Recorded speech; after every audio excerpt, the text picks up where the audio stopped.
Hello नमस्कार, welcome to inculcate learning. 79th question paper है ये 2024 का लास्ट पेपर जो आज हम डिस्कस करेंगे। पेपर 1 का पॉलिटिकल साइंस का शिफ्ट 2 का पेपर है। 4 सितंबर का 50 क्वेश्चंस आपको यहाँ देखने को मिलेंगे। यूजीसी नेट पेपर 1 के पीवाईक्यूज हैं ये अलग अलग शिफ्ट के। This is presented by me Raveena. Videos informative लगे तो इनकलकेट लर्निंग को लाइक शेयर सब्सक्राइब जो है आप कर सकते हैं। इट्स एब्सोल्युटली फ्री, तो फ्री में आपको इतना कुछ मिल रहा है तो आप सब्सक्राइब तो कर ही सकते हैं। ठीक है जी, 79 पेपर है। इसके बाद जो 80th क्लास होगी वो हमारी 3 जनवरी को जो पेपर हुआ है उसके पेपर 1 की हम बात करेंगे। ओके तो 79 आई होप आपको ये सारी चीजें, क्योंकि जिन बच्चों ने आई थिंक पीडीएफ ली थी उनको भी यहाँ 79 तक ही पीडीएफ जो है वो मिली हुई है। नई वाली क्लासेस जो है उसके अंदर एडेड नहीं है। तो ये 79 क्लासेस बहुत इंपॉर्टेंट है आपके लिए, प्रैक्टिस के लिए स्पेशली, बिकॉज जब स्टूडेंट्स पूछते हैं मॉक टेस्ट कहाँ से करें, आपको पेपर 1 के लिए तो स्पेशली, मैं तो पेपर 2 के लिए भी मना ही करती हूँ, बट पेपर 1 के लिए तो आपको मॉक टेस्ट की जरूरत ही नहीं है, इतने पीवाईक्यूज हैं आपके पास। सो आप मॉक क्यों कर रहे हो जब ओरिजिनल पीवाईक्यूज हैं आपके पास। ठीक है, सो ये पीवाईक्यूज जो है वो आप प्रैक्टिस कीजिए जितने चाहे। 79 पेपर बहुत होते हैं और जब तक जून का पेपर आएगा हम 95 क्वेश्चन पेपर्स डिस्कस कर लेंगे। ठीक है जी, तो चलिए शुरू करते हैं। पहला क्वेश्चन डाटा इंटरप्रिटेशन का आपके सामने है। डाटा को इंटरप्रेट करना, इस क्वेश्चन में आपसे सिर्फ उम्मीद की जाती है कि आप जो चीज लिख रखी है उसको पढ़ें, जो डाटा आपको दे रखा है उसको समझ के आंसर निकाल दें, दैट्स इट। ठीक है, तो इसमें ऐसा कुछ नहीं है कि बहुत टफ क्वेश्चंस आपको देखने को मिलेंगे, इजी मिलेंगे, लेकिन कई बार आप समझने में गड़बड़ करते हो तो आप बहुत लंबा खींच देते हो उस क्वेश्चन को। ओके सो ये देखो जी, ये टेबल दे रखी है, यहाँ पे company wise percentage market share है आइसक्रीम सेल का 2020 में। यहाँ पे 2020 में 2020 नहीं, 2018 से 23 तक जो आइसक्रीम्स बिकी हैं टोटल करोड़ में उनका प्राइस दे रखा है कि 2018 में 7500 करोड़ की 7500 करोड़ की आइसक्रीम की सेल हुई। 2019, 20, 21, 22, 23।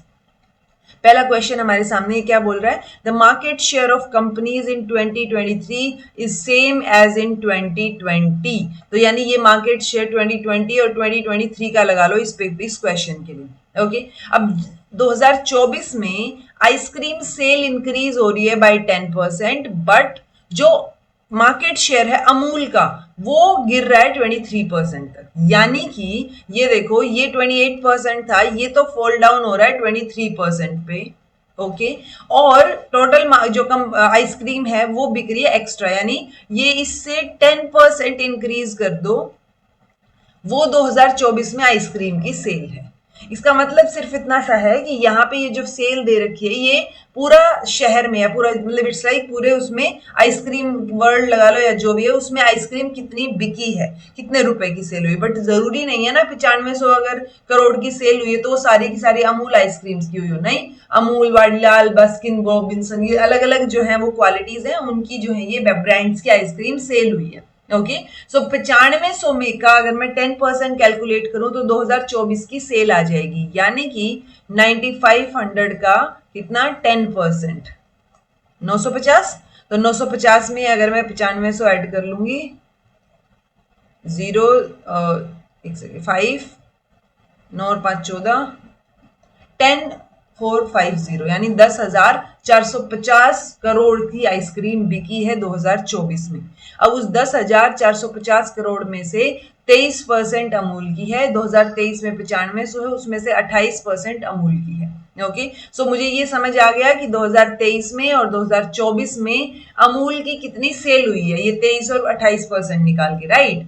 अब ये पूछ रहे हैं परसेंटेज चेंज क्या है turnover of Amul from 2023 to 2024। तो परसेंटेज चेंज आपसे पूछा है, कैसे निकालोगे। जब आपके पास ये आइसक्रीम आ गई, कितनी सेल हुई है, तो मान लो ये x है ये y है, so x minus y divide by x, यानी जो टोटल पहले था 2023 का, और इनटू में 100, ये आपका क्या आ जाएगा जी, टोटल टर्नओवर आ जाएगा। ठीक है, तो ये इस तरीके से आप इसको सोल्व कर सकते हैं। टोटल सेल 2023 में 9500 करोड़, अमूल का शेयर 2660, इस 9500 का आप 28% निकाल दीजिए। देन टोटल सेल 2024 में 10,450 जो हमने कैलकुलेट किया था, अमूल का शेयर इस 10,450 का 23% निकाल दीजिए, ये आ जाएगा। परसेंटेज चेंज 2660 से 2403 हुआ, यानी कम बिकी है इस बार आइसक्रीम। ठीक है, तो इसकी परसेंटेज सेल जो है वो गिरी है market share. So 2660 minus 2403.5 divide by 2660 multiply by 100. So decrease हुआ है 9.642% से डिक्रीज हुआ है, तो सेकंड ऑप्शन हमारा सही हो जाए. ओके, समझ आया ये क्वेश्चन?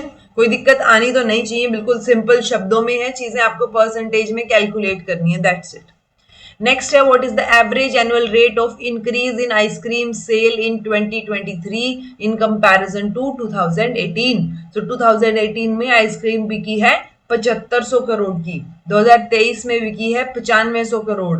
कितना चेंज आपको देखने को मिल रहा है? 9500 में से 7500 माइनस कीजिए, 000 और 2000 करोड़ का डिफरेंस है, राइट. सो ये जो इंक्रीज है वो एनुअल रेट है पूछा है, एवरेज एनुअल रेट. तो एवरेज कितना इंक्रीज हुआ होगा? सो ऑब्वियसली 5 साल है बीच में, तो डिवाइड बाय 5 करेंगे तो 400 करोड़ का एनुअल आ रहा है, बट उसमें इन्होंने क्या पूछा है? परसेंटेज. ठीक है, सो ये 400 करोड़ का परसेंटेज जो है आप कैलकुलेट कर लीजिए. 400 डिवाइड बाय 7500 है ना, इंटू 100, यही आएगा ना, 400. ठीक है, सही है. ठीक है, अब इसको कैलकुलेट करोगे तो 5.33% आ जाएगा. ठीक है जी, ये परसेंटेज शेयर आ गया. नेक्स्ट है, if the sale of Vadilal increases by 38% from 2020 to 2023, यानी वाडीलाल का यहाँ पे क्या था 13%, सो वो इंक्रीज हुआ है सेल 38% से. Okay, the percent sale of other companies accordingly stands reduced, then what would be the market share? Okay, market share पूछा है, यानी कि 2020 में उनकी जो सेल हुई थी, जो हम यहां से कैलकुलेट करेंगे, 2020 में क्या है 8500 का 13%, तो जो बिका है, जो एक्स वैल्यू आ गई, मान लो 13% कैलकुलेट किया, एक्स आ गया. अब उस एक्स का 38% निकालो और उसमें एक्स ऐड करो, यानी उतना इंक्रीमेंट आपको देखने को मिला है. ओके, सो ये क्या बोल रहे हैं, अब मार्केट शेयर कितना है 2023 में. सो आपको जो वैल्यू आएगी जब आप क्या करोगे, x प्लस एक्स का 38%, ये जो टोटल वैल्यू मान लो y आई है आपके पास, तो इसका ये कितना परसेंटेज शेयर है 2023 का.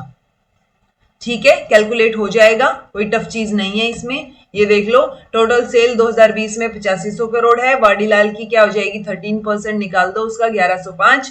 अच्छा, ये 2020 में है, 2023 में क्या होगी 1105 का 38% निकालो, ये आ गया 419.9, दोनों को प्लस करो 1524.9 करोड़ आ गया. 2023 में टोटल सेल कितनी है 9500. वाडीलाल का शेयर मान लो x% है, वही हमें निकालना है. तो ये ऑलरेडी वाडीलाल का शेयर है जो बिक रहा है बाजार में, तो यहां से x% आप निकाल लीजिए, 16% आ जाएगा. इजी है जी, कोई दिक्कत वाली बात नहीं है, परसेंटेज निकालनी है आपको. डिफरेंस पूछा है सेल्स ऑफ अमूल एंड वर्ना, ये है वर्ना की सेल, ये है अमूल की सेल 2020 में. सो ऑब्वियस सी बात है 2020 में 8500 करोड़ है, 8500 करोड़ का 6% निकालो, 28% निकालो, दोनों को माइनस कर दो, हो जाएगा, कोई दिक्कत वाली बात नहीं है. आंसर आपका क्या आएगा 1870. ठीक है, कैलकुलेट करके देखना और मुझे बताना यही आता है क्या. देन है फिफ्थ क्वेश्चन, तो मैंने 4 करवाए, अब फिफ्थ क्वेश्चन डिटो वैसा सही है जो आपने फर्स्ट क्वेश्चन में किया. देखो, if percentage market share of companies remain same in 2021 as that of 2020, यानी ये जो 2020 वाला है यही शेयर आप 2021 में भी लगाओ. ओके, सो इंक्रीज या decrease, what is the increase या decrease in the turnover of Amul from 2020 से 21. 20 से 21 में क्या चेंज देखने को मिल रहा है, 20 से 21 ये है 8500 से डिक्रीज हो गया है ओवरऑल जो सेल है, 8500 की बजाय 8000 करोड़ की सेल हुई है. ठीक है, तो इतना तो मुझे समझ आ रहा है कि 8500 का 28% और 8000 का 28%, तो आपको कम ही देखने को मिलेगा, कहीं ना कहीं डिक्रीमेंट देखने को मिलेगा. सो बस ये परसेंटेज निकाल के और यहाँ पे बताओ कितना डिक्रीमेंट है. ठीक है, तो ये 140 करोड़ कम जो है यहाँ पे आपको सेल देखने को मिलेगी. सिंपल सी बात है, यहाँ पे 8500 का 28% निकालो, 8000 का 28% निकालो, जो डिफरेंस है that is here. Okay, decrease हमें ऑटोमेटिकली यहां से भी दिख रहा है, बट आप सेल निकालोगे तो वहां से भी दिख जाएगा कि 2020 में ज्यादा सेल हुई थी, 2021 में कम हुई है. ओके, कितनी कम हुई है 140 करोड़ कम हुई है. तो ये कैलकुलेट करके देखना और मुझे बताना ठीक आता है कि नहीं. Sixth question, the period of time when a communication network becomes inoperative is referred to, तो एक जब कम्युनिकेशन नेटवर्क डाउन चल रहा हो या इनऑपरेटिव चल रहा हो तो हम क्या बोलते हैं उसको, time fit, up time, down time, load time. तो हम डाउन टाइम बोलेंगे ना कि नेटवर्क डाउन चल रहा है, ये वर्ड तो आपने सुना होगा, right.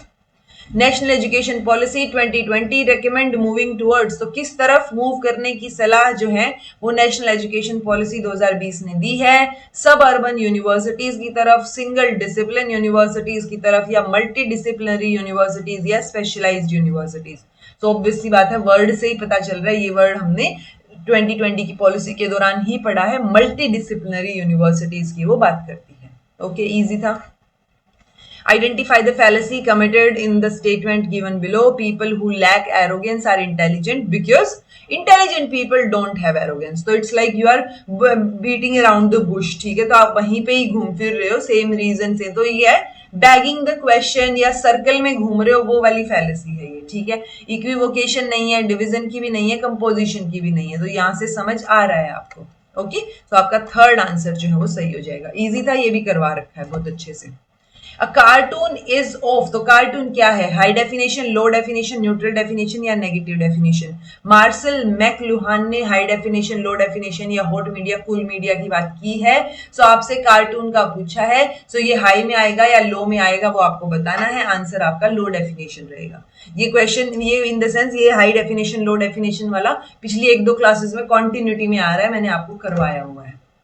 Which of the following proposition is contrary to the proposition all cows are herbivores? तो हमने A, E, I, O, ये हमारा स्क्वायर ऑफ अपोजिशन है, ये वाला जो है वो कॉन्ट्रेरी होता है, यानी all वाली टर्म जो है वो नो की फॉर्म में ले आओ।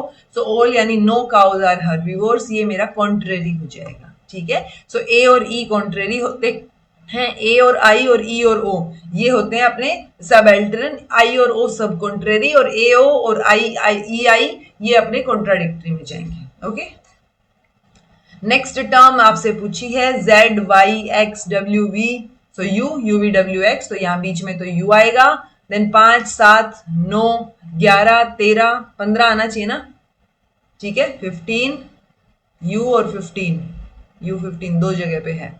सो ये देखो 2 7 2 और 5 ऐड किया, देन 7 ऐड किया, 7 के बाद फिर 9 ऐड कर दिया, देन इसमें 11 ऐड कर दिया, तो यहाँ पे क्या हो गया अब 11 में 11 के बाद 13 नहीं 11 ऐड करके 34 आ गया, तो 34 में 13 ऐड कर दो, 4 और 3 7, 3 और 1 4, 47 आ जाएगा। तो इस तरीके से पैटर्न आपको ढूंढने पड़ेंगे। 47 यू 15 यानी थर्ड आंसर होगा आपका, ठीक है जी। In many studies that span a long period of time, participants in the study may leave. तो participant जा सकते हैं छोड़ के बीच में, अगर बहुत लंबे टाइम की स्टडी आप कर रहे हो, दैट मीन्स longitudinal स्टडी अगर है तो। This constitute which of the following threats to internal validity? तो जब आप छोड़ के जा रहे हो बीच में, अगर कोई आपका सब्जेक्ट या पार्टिसिपेंट चला गया, दैट इज मोर्टैलिटी, वो उस स्टडी के लिए मोर्टल हो चुका है, मर चुका है उस स्टडी के लिए, क्योंकि अब उस स्टडी में वो इंक्लूडेड नहीं है। सो थर्ड ऑप्शन जो है वो हमारा सही हो जाएगा। Easy question, okay. अगेन ये वाले क्वेश्चंस मैंने आपको कई बार करवा रखे हैं। ये पूछ रहे हैं which of the following numbers are equivalent to 19 16 की फॉर्म में, ठीक है। तो इट्स लाइक 16 का 0, 16 का 1, ये 9, ये 1, और यहाँ पे क्या आ जाएगा 1, और ये आ जाएगा 16। तो ये क्या हो गया 16 और 9 एकम 9, कितना आ गया 4 5 25। ये इक्विवेलेंट है 25 के। सो ये वैल्यूज में देखो कौन कौन 25 के इक्वल है। चलो मैं करके दिखा देती हूँ थोड़ा सा। 25, अब ये देखो 2 का, सो 2 की फॉर्म में यानी बाइनरी फॉर्म में दे रखे हैं, 2 का 1, 2 का स्क्वायर, 2 का 3, 3 और 2 5, ओके, ये 2 का 4। सो यानी ये 1 2 किसी भी की रेज टू पावर 0 होती है तो उसकी वैल्यू 1 हो जाती है। देन ये 2 एकम 2, 2 दूनी 4, 4 दूनी 8, 8 दूनी 16, ठीक है। देन यहाँ पे अब हम वैल्यूज रखेंगे 1 0 0 1 1। अब इनकी मल्टीप्लाई कर दो यहाँ पे, और फिर जो बच आएगा उसको प्लस कर दो। तो ये 1 2 0 0 4 0 0 8 एकम 8 और प्लस 16, तो ये क्या हो गया 8 और 1 9, 9 और 16 25, ठीक है जी। ये तो यानी बी ऑप्शन ये तो नहीं आएगा सही, क्योंकि ए वाला सही है फॉर श्योर, ठीक है। सो अब देख लो इसमें से बाकी 201 को देख लो, ठीक है। 201 को देखेंगे तो 3 की फॉर्म में दे रखा है, 3 की 0, 3 की 1, 3 की 2 यानी 1, 3 3 3 9, 201 है, मल्टीप्लाई करो यहाँ पे 9 दूनी 18 और एक एकम एक तो 19 आ रहा है, ये तो गलत है, बी वाला तो नहीं आएगा, बी नहीं आएगा तो ये दोनों वैल्यूज नहीं आएंगी, यहाँ से ही समझ आ गया वैसे तो। अब सी और ई कैलकुलेट करके देख लो, आपका ई तो ऑलरेडी कैलकुलेटेड है, डेसिमल फॉर्म में दे रखा है, 25 आंसर है, ठीक है, सो फॉर श्योर ई तो आएगा ही आएगा, तो ई आएगा ही आएगा, यहीं से ही सोल्व हो गया। काफी तरीके हो जाते हैं सोल्व करने के एलिमिनेशन से, तो ये ठीक है जी आपका ए सी और ई। अब 124 121 का ये 4 वाली फॉर्म को डेसिमल में कन्वर्ट करके देखना और बताना 25 आंसर आता है कि नहीं आता। Okay, identify the non parametric test used in statistical analysis. Last class में आया था पैरामेट्रिक, बताओ, इसमें आ रखा है नॉन पैरामेट्रिक। सो ये क्या है जी, सिर्फ ये एक पैरामेट्रिक है, बाकी तीनों नॉन पैरामेट्रिक हैं, बट ऑप्शन में 2 ही दे रखे हैं, इसलिए ये क्वेश्चन ड्रॉप्ड था, क्योंकि ये तीनों के तीनों ही का स्क्वायर, यू टेस्ट और एच टेस्ट, ठीक है, क्रुशाल वैलिस का और मान विटनी का यू टेस्ट, तो ये तीनों ही नॉन पैरामेट्रिक टेस्ट में आएंगे, इतना तो आपको पता होना चाहिए। तो ये क्वेश्चन ड्रॉप किया गया था क्योंकि ये ए बी और बी सी ये दोनों ही ऑप्शन सही हो जाते हैं। Okay, Anna sits at her kitchen table and is able to think about what she needs to buy from the grocery store. तो वो क्या यूज कर रही है यहाँ पे, ability to recognise, recite, recall या मेमोराइज। वो याद नहीं कर रही, वो याद करने की कोशिश कर रही है, यानी कि वो रिकॉल कर रही है। सो मेमोरी का जो पूरा प्रोसेस होता है, मेमोरी तो कंप्लीट होगी ना, मेमोरी जिसमें आप याद रखने की कोशिश कर रहे हो, टाइम आने पे रिकॉल रिप्रोड्यूस कर रहे हो, सो वो रिकॉल करने की कोशिश कर रही है फिलहाल कि क्या क्या सामान मंगवाना है। Okay, As a mode of communication, drama has 4 forms from Western perspective. तो देखो ये 16वां क्वेश्चन ऐसा है, 15 क्वेश्चन आपको अब तक आते होने चाहिए थे, बहुत ही इजी क्वेश्चंस थे। ओके, अब 16th क्वेश्चन हो सकता है आपको ना आता हो, बट अब पता होना चाहिए क्योंकि ये आ गया है पीवाईक्यूज में। सो एक मोड ऑफ कम्युनिकेशन में ड्रामा की 4 फॉर्म्स हैं, वेस्टर्न पर्सपेक्टिव से कौन कौन सी हैं। सो ड्रामा तो रहेगा ही रहेगा, ठीक है, तो अगर सी रहेगा तो अपने पास ये ए बी डी ई हट गया। ओके, तो देन है ट्रेजेडी, कॉमेडी, मेलोड्रामा, मेलोड्रामा भी रहेगा, ठीक है, सी और डी, तो ये भी आप कट आउट कर सकते हो। अब है ए बी या ए ई, तो मतलब ट्रेजेडी भी है, तो अगर ट्रेजेडी है तो कॉमेडी भी रहेगा, राइट। कैरेक्टर ड्रामा यानी कि कैरेक्टर का नैरेटिव या उस तरीके से आप जब देखते हो ड्रामा को तो वो इंपॉर्टेंट होता है,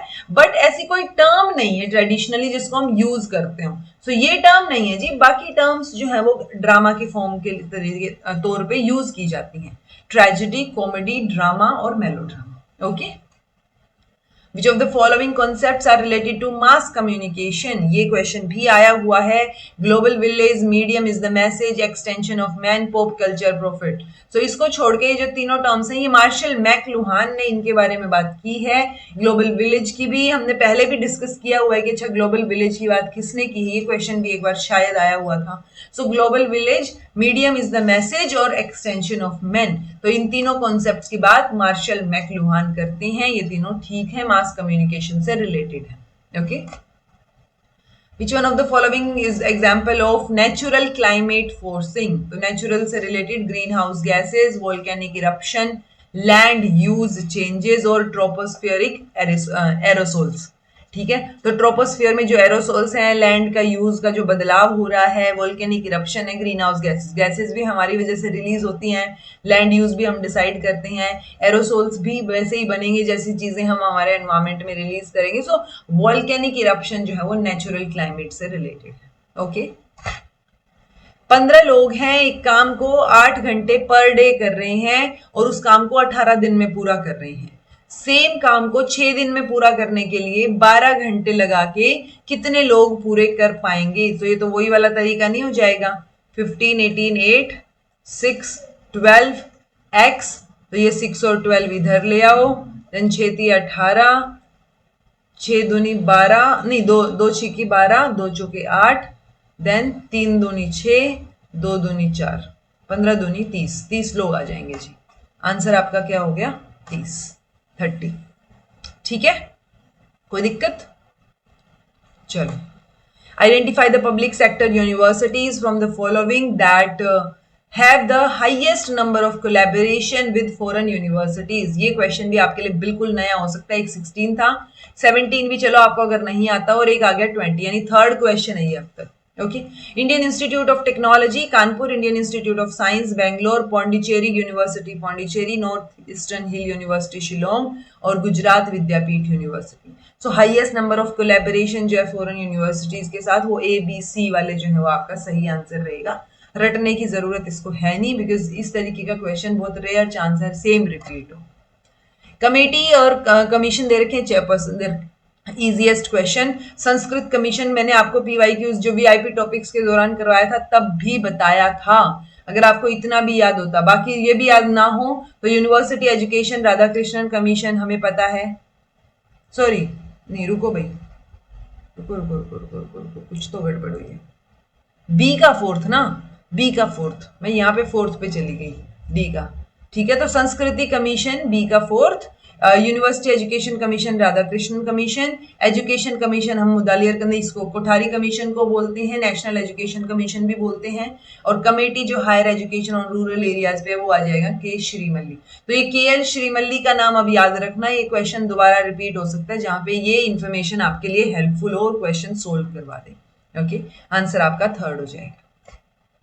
identify the continuous variable, continuous और डिस्क्रीट वेरिएबल करवा रखे हैं। Number of tails obtained in 100 tosses, तो या तो हेड आएगा या टेल आएगा, कोई बीच का रास्ता तो है नहीं, तो ये क्या है, डिस्क्रीट नजर आ रहा है। वेट ऑफ स्टूडेंट, हाँ ये हो सकता है, वेट कॉन्टिन्यूटी में रहेगा, आपको पॉइंट्स में भी दिखेगा, ये ठीक है। कॉन्टिन्यूअस में मार्क्स, और ऑब्जेक्टिव एग्जाम में, ऑब्जेक्टिव एग्जाम है तो इट्स लाइक एक क्वेश्चन ठीक है तो 1 नंबर, नहीं है तो या तो कट हो जाएगा, ये इस तरीके से। सो वो आपको बिल्कुल फिक्स्ड मार्क्स ही दिखेंगे, तो ये डिस्क्रीट है। हाइट में भी आपको पॉइंट्स में आप जा सकते हो, सो B एंड D, हाइट और वेट जो है वो आपको कॉन्टिन्यूअस वेरिएबल्स में दिखेंगे। ओके, कंप्यूटर की टर्म्स है, पर्पस है, इजी क्वेश्चन है, मदरबोर्ड, BIOS, CMOS हमने लास्ट क्लास में भी किया था। CMOS डाटा स्टोरेज की बात करता है, देन आपका HTTP ट्रांसफर की बात करता है, तो हाइपर टेक्स्ट ट्रांसफर प्रोटोकॉल, ये 3 आ जाएगा। Then store the data time and system configuration for BIOS, तो ये स्टोर करके चलता है, तो 3 और 1 सोल्व तो यहीं से ही हो गया। Then BIOS initialise the test, basic input output system है ये, तो ये आ जाएगा, इनिशियल करता है चीजों को। मदरबोर्ड जो है वो आपको अलाउ करता है प्रोसेसर को और अदर हार्डवेयर को to function and communicate with each other. Answer आपका थर्ड आ जाएगा। ठीक है, ये आना चाहिए, गलत नहीं होना चाहिए आपका। सक्सेसिव डिस्काउंट्स की बात हुई है, करवा रखा है, अगर फॉर्मूला भी याद ना रहे तो आपको ये भी करवा रखा है। मान लो 100 है, ठीक है, सो 100 का 15% निकालो, जो आया उसका 20% निकालो, जो भी वैल्यू आई उसका 40% निकालो, तो ये सक्सेसिव डिस्काउंट हो गया कि एक डिस्काउंट पे डिस्काउंट की बात हो रही। तो 3 सक्सेसिव डिस्काउंट की यहाँ पे बात हुई है। अगर आपको फॉर्मूला याद हो तो आप कैसे कर, फॉर्मूला क्या था, x + y - xy by 100, I think तो यही था, ठीक है, यही था शायद, तो यही था, डिवाइड बाय 100। ठीक है, सो ये आप चीज यूज कर सकते हो। फॉर्मूला भी इसमें क्या होएगा, पहले आप x को 15 ले लो, y को 20, जो वैल्यू आएगी फिर उसको मान लो x मान लो और फिर 40 आ जाएगा आपका ये y।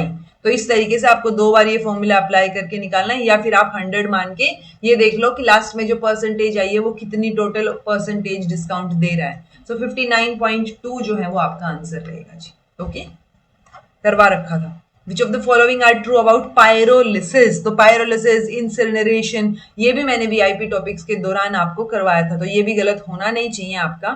pyrolysis, it produces less air pollution and then complete incineration, तो जब आप complete जला रहे हो उसके कंपैरिजन में pyrolysis में कम एयर पोल्यूशन होगा। ओके, प्रेजेंस ऑफ ऑक्सीजन में होता है, नहीं, ये बात आपको याद होनी चाहिए थी, ये एब्सेंस ऑफ ऑक्सीजन में होता है। मैंने VIP टॉपिक्स जब करवाए उस टाइम पे करवाया था आपको। Okay, instead of oxidation a complete series of decomposition and other chemical reactions take place।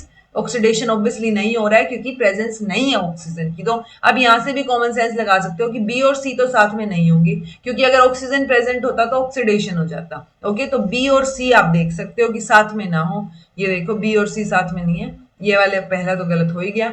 अब नेक्स्ट है pyrolysis many time generate useful material। pyrolysis is a high temperature thermal process। Alternative है ये incineration का। तो ये बाकी सारी statements ठीक है, सिर्फ बी गलत है जी। आंसर आपका क्या हो जाएगा, अरे आंसर ACDE हो जाएगा। ठीक है, फर्स्ट फॉरेन यूनिवर्सिटी, चलो ये क्वेश्चन भी हो सकता है आपको नहीं आता हो। पहली फॉरेन यूनिवर्सिटी, तो ये फोर्थ क्वेश्चन हो जाएगा जो आपको नहीं आता है अब तक, ठीक है। So first foreign university to set up its campus at GIFT City Gujarat, तो गुजरात में ये इस कैंपस सेटल डाउन हो रहा है पहली बार। तो ये कौन सा है जी, ये ऑस्ट्रेलिया की डीक इन यूनिवर्सिटी है, ठीक है। बायोगैस से रिलेटेड पूछा है, which of the following are biogas, marsh gas, swamp gas, producer gas, fuel gas, compost gas. तो कंपोस्ट गैस तो ठीक है, फ्यूल अलग है, फ्यूल गैस अलग है और प्रोड्यूसर गैस अलग है, बाकी सेम है, ठीक है। तो ये बायोगैसेस हैं, मार्श, स्वैम्प और कंपोस्ट, इनसे हम बायोगैस बनाने की कोशिश करते हैं। तो these are for this following are biogas, बाकी जो प्रोड्यूसर गैस और फ्यूल गैस है वो अलग हो जाएगा, ए, बी और D. When the content that we have previously learned interferes with the recall of something newly learned, then the interference। तो ये भी करवा रखा है आपको, retroactive, proactive, attention और response। तो ये आपसे पूछ रहे हैं प्रीवियसली जो चीज सीखी है इंटरफेयर कर रही है, वो जो अभी नई चीज सीखी है उसको याद करने में। मैंने आपको फोन नंबर का एग्जांपल भी दिया था कि आपने जो एक्टिवली पहले सीखा था कि पहले आपके पापा का फोन नंबर आपको एज इट इज याद था, अब नंबर चेंज हो गया है, अब जो नया नंबर है वो आप बार बार भूल रहे हो, किसकी वजह से, जो पहले सीखा था, पहले याद था उसकी वजह से। So this is proactive inhibition, okay. So proactive, retroactive, active inhibition और रिस्पॉन्स इनहिबिशन, ये आपको पता होनी चाहिए, मैंने पहले भी करवा रखे हैं।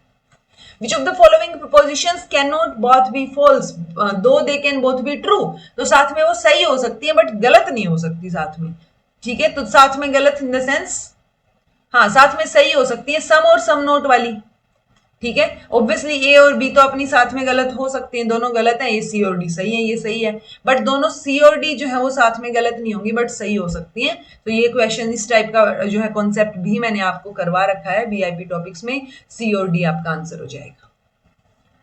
Many websites require the following to be completed।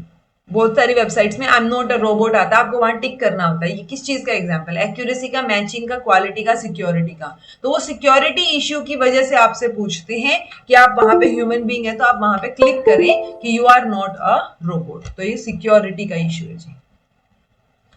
Certain coding language में जो वर्ड ट्रेंड है उसको हम लिखते हैं QUBQA, TREND। तो ये क्वेश्चन भी रिपीटेडली इसी तरीके के आ रहे हैं। देखो PQRST, PQRSTQ नहीं, PQRST ना, उल्टा, ये QR और S दो छोड़ दिए, ठीक है। देन R के बाद आपका आ रहा है U, PQRS और T छोड़ दिया, ठीक है। देन ऊपर की तरफ ABCD, B आ गया, C और D छोड़ दिया, यानी दो दो लेटर्स आप छोड़ रहे हो अल्टरनेटिवली, ऊपर से नीचे, नीचे से ऊपर। तो बस यही आपको स्ट्रे में करना है। तो मैं उम्मीद कर रही हूँ ये आप कर लेंगे, बिकॉज मैंने कई क्वेश्चंस इस तरीके के करवा रखे हैं, ओके। सो इसका आंसर PWODV होगा। कैसे आया ये आप करके देखो एक बार। Identify the correct order of following information about a research article। APA style, मैंने आपको वीआईपी टॉपिक्स करवाते टाइम भी करवाया था कि APA और जो है MLA, एटलीस्ट ये दो स्टाइल के बारे में तो पढ़ लो, ओके। सो APA स्टाइल को कैसे लिखा जाता है वो आपसे पूछा है। तो देखो कोई भी स्टाइल हो, DOI जो है ना वो आपका जो ऑब्जेक्ट ऑफ आइडेंटिफिकेशन है वो लास्ट में ही होता है, ये फॉर श्योर है, ठीक है। तो ये C, ये जो लिंक लास्ट में हम DOI प्रोवाइड करते हैं वो लास्ट में होता है। सो फॉर आपका पहला और चौथा तो वैसे ही गलत हो गया, ओके।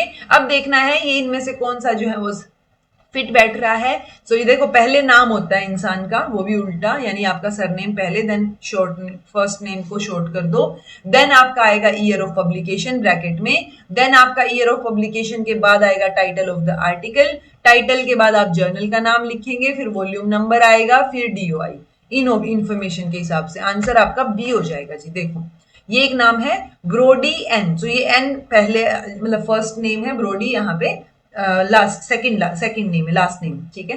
1999, देखो यहाँ पे फुल स्टॉप्स लग रहे हैं, डॉट लग रहे हैं, ना कि कोमा, ये बात भी आप ध्यान रख सकते हो, ठीक है। तो ये dot, then what is intelligence, ये आपका क्या आ गया, आपका आर्टिकल का नाम, then international review of psychiatry, ये आपका क्या आ गया, आपका जर्नल का नाम, देन आपका ये वॉल्यूम दे रखा है और ये आपके पेज नंबर दे रखे हैं, और लास्ट में आपका DOI आता है।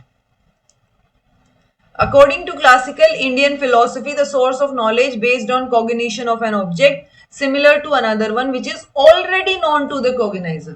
यानी कि आप वो इनवेरिएबल एसोसिएशन की बात कर रहे हो कहीं ना कहीं। तो ये आंसर क्या हो जाएगा जी, उपमान हो जाएगा। ठीक है, तो कहीं ना कहीं आप वो कंपैरिजन लगा लो। उपमान में हम कंपैरिजन भी करते हैं, अनुमान उपमान प्रत्यक्ष शब्द, तो उपमान कंपैरिजन वाला आ जाएगा कि आपको जो ऑलरेडी चीज पता है। चलो इन वेरिएबल एसोसिएशन वाला नहीं है, वो उपनयन उपनय करके है, वो अलग है। तो ये कॉग्नाइजर वाला क्या है, उपमान मतलब कंपैरिजन। जो हम काऊ और वाइल्ड काऊ वाला एग्जांपल देते हैं कि बच्चे को काऊ के बारे में पता है, अब जब जंगल में जा रहा है तो उसको दूसरे तरीके की काऊ दिखी तो उसने मान लिया ये वाइल्ड काऊ होगी। ओके, तो वो कंपेयर आ गया, जो चीज उसको पता है ऑलरेडी उसके बेसिस पे। Arrange the sub steps of cycle of self regulated learning. तो सेल्फ रेगुलेटेड लर्निंग के स्टेप्स, तो सबसे पहले तो आप देखेंगे टास्क है क्या। ठीक है, यहीं से ही आपका समझ आ गया, EBDA। तो देखो प्लान्स, ऑब्वियसली आप पहले कैसे प्लान करोगे, पहले तो आपको टास्क पता होना चाहिए। ना ही आप पहले रेगुलेट करोगे लर्निंग को, ना ही आप गोल सेट करोगे, पहले आप टास्क देखोगे। टास्क देखने के बाद आप गोल सेट करोगे, फिर आप प्लान बनाओगे, प्लान बना के आप टैक्टिक्स और स्ट्रेटेजीज देखोगे और फिर रेगुलेटेड लर्निंग होगी। तो आंसर आपका थर्ड आएगा। ठीक है, which of the following electronic is the key technology for making the fourth generation electronic computer? Easiest question, microprocessor based आपका आंसर रहेगा, करवा रखा है VIP टॉपिक्स में भी। Identify the correct chronological sequence. तो पहले क्या चीज आई वो आपसे पूछा है। तो world war of worlds broadcast हुआ, स्पुतनिक लॉन्च हुआ, देन आपका सोशल मीडिया साइट्स आई, फिर फेसबुक आया, फिर ट्विटर आया। तो ये तो ऐसे ही लग रहा है EDCB। ठीक है, ठीक है। Kyoto protocol, how much target was fixed for the reduction of, concentration आएगा, concentration of green house gases 1990 level during first commitment period. तो 2005 में एनफोर्स हुआ, फर्स्ट कमिटमेंट पीरियड में क्या परसेंटेज जो है वो रही थी। सो 5.2% रहेगा। ओके, ये एक और फैक्चुअल क्वेश्चन लगा लो कि चलो आपको नहीं आता होगा। तो आई थिंक पांचवा ही क्वेश्चन है, पांचवा या छठा लगा लो जो आपको ना आता हो। Which one of the following is considered to be the finest particulate matter? So fine mode particles, nucleation mode, Aitken mode और accumulation mode। तो nucleation mode जो है इसका आंसर रहेगा, ये सबसे फाइन particulate matter है यहाँ। एक पर्सन है जो ट्रेवल कर रहा है x to y at a speed of 30 kilometre per hour, वापस घर आ रहा है y to x by increasing his speed bye 50%। तो एवरेज स्पीड पूछी है। एवरेज स्पीड का फॉर्मूला क्या होगा, average distance divide by average time. ठीक है, अब डिस्टेंस क्या है, x to y y to x, मान लो d डिस्टेंस है। तो d डिस्टेंस में वो 30 किलोमीटर पर आवर जा रहा है, यानी एक घंटे में 30 किलोमीटर। सो डिस्टेंस यहां से आपको समझ आ रहा है कि 30 बाई 1 आवर की बात हो रही है, यहाँ 30 किलोमीटर। तो ये डिस्टेंस आ गया मेरे पास। ठीक है, अगर मैं यहाँ 1 आवर को उधर मल्टीप्लाई करूँ तो सो 30 किलोमीटर का आप क्या निकालोगे, रुको, अच्छा स्पीड है ना, चलो इसी को देख लो। 30 किलोमीटर पर आवर है, अब ये 30 किलोमीटर पर आवर की बजाय स्पीड को 50% इंक्रीज कर देता है। तो 30 किलोमीटर का 50% निकाल लो, 15, यानी 30 प्लस 15। तो उसने क्या कर दिया, तीनों ने, अब वो 45 किलोमीटर पर आवर से घर आ रहा है। ठीक है, तो ये 45 किलोमीटर और आपका जो है 30 किलोमीटर, आप इसको ऐड करेंगे तो आपके पास क्या आ जाएगी, एवरेज स्पीड आ जाएगी। नहीं नहीं, एवरेज स्पीड निकालनी पड़ेगी। ठीक है, सो ये आपके पास क्या आ गया, दूसरे वाले की 45 किलोमीटर वाली आ गई। अब यहां से आपको एवरेज स्पीड कैलकुलेट करनी है। सो वो क्या हो जाएगी, average distance divide by average time is equal to average speed, क्योंकि आपका टाइम तो कम हो जाएगा ना, राइट। यहाँ पे 30 किलोमीटर पर आवर है, यहाँ पे 45 किलोमीटर पर आवर।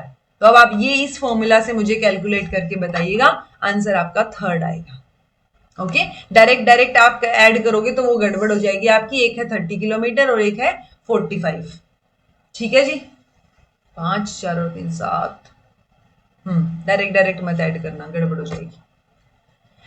देन आपके आइडेंटिफाई करनी है sequence. Dash is a small amount of memory located on CPU itself. तो बहुत स्मॉल अमाउंट ऑफ मेमोरी है, कौन सी है, चलो नहीं समझ आ रहा। Dash is a full form of ROM that is commonly used in embedded devices such as washing machines, smartphones, etc. is mainly used in PC to store the tiny operating system. Operating system में RAM use होता है या ROM use होता है। Then dash is a storage allocation scheme in which secondary memory can be addressed as though it were a part of main memory. Dash is a type of very fast memory that is used to temporarily hold data about currently running programs. तो देखो last वाले में B आएगा या ए ई आएगा? B है RAM या फिर आपका रोम या फिर आपका वर्चुअल मेमोरी. सो वर्चुअल नहीं आना चाहिए यहाँ पे, तो आंसर आपका 4th सेकेंड. पहला क्या है, ये बोल रहे हैं सी डी ए बी, यानी कैके memory small amount of memory होती है, ठीक है. देन डी फ्लैश मेमोरी जो है वो कॉमनली यूज की जाती है वॉशिंग मशीन, स्मार्टफोन्स वगैरह में, ठीक है. हमने टाइप किया था, रोम का टाइप किया था फ्लैश मेमोरी, ठीक है. देन है आपका रोम जो है वो मेनली यूज होती है पीसी में to store it. And then आपका रैम जो है वो स्टोरेज एलोकेशन के लिए यूज हो रही है. और आपका फिर नहीं, रैम जो है वो very fast type of memory हो जाएगा, ठीक है जी. इन चीजों को एक बार थोड़ा सा पढ़ के ध्यान रखना. ओके. The content of स्वयं Prabha channel 11 with the theme of social science and humanities are provided by.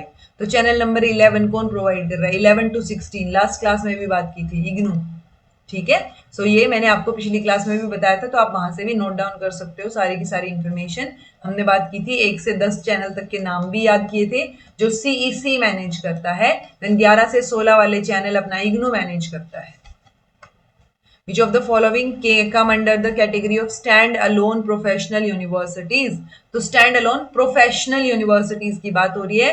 तो टेक्निकल यूनिवर्सिटी, हेल्थ साइंस आएगा ये, SCIENCE, साइंस यूनिवर्सिटीज और लॉ यूनिवर्सिटीज. तो BCD नहीं आना चाहिए 4th. हाँ, ये वाली क्या है? प्रोफेशनल यूनिवर्सिटीज है. जर्नलिज्म को प्रोफेशनल नहीं मानते हम, होम्योपैथी वाली भी नहीं होंगी.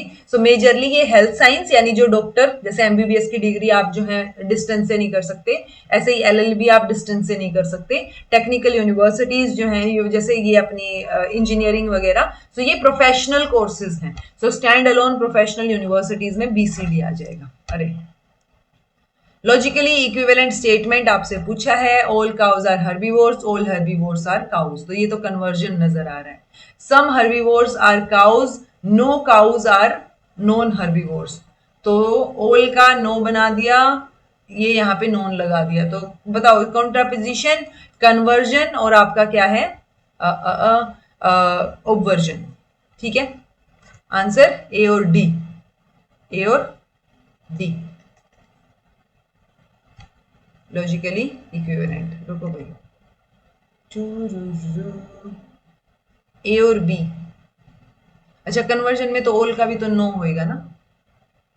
All cows are herbivores, no herbivores are cows. I think बताइएगा ए और बी कन्वर्जन है या नहीं. ओके, सो ये आपका क्या हो गया? ए और D, all cows are herbivores, all का नो हो गया, काउज और नॉन लगा दिया. ये आई थिंक क्या है इसका? ऑब्वर्जन है जितना मुझे ध्यान आ रहा है. बाकी आप बताइएगा कौन सा किसका क्या है. ओके, करवा रखा है मैंने. अरे ये आंसर क्यों साथ साथ आ रहा है? In a biology class a teacher wants to conduct a formative assessment to girl students understanding of cell structure and functions. कौन से टूल जो है वो मोस्ट इफेक्टिव रहेंगे इंटरैक्टिव क्विज के लिए विद इमीडिएट फीडबैक? तो ये क्या रहेगा? Google form, Adobe Illustrator, Kahoot, Audacity या फिर कैम्टेसिया. आंसर क्या हो जाएगा आपका? ए और सी हो जाएगा, कहूत और गूगल फॉर्म्स.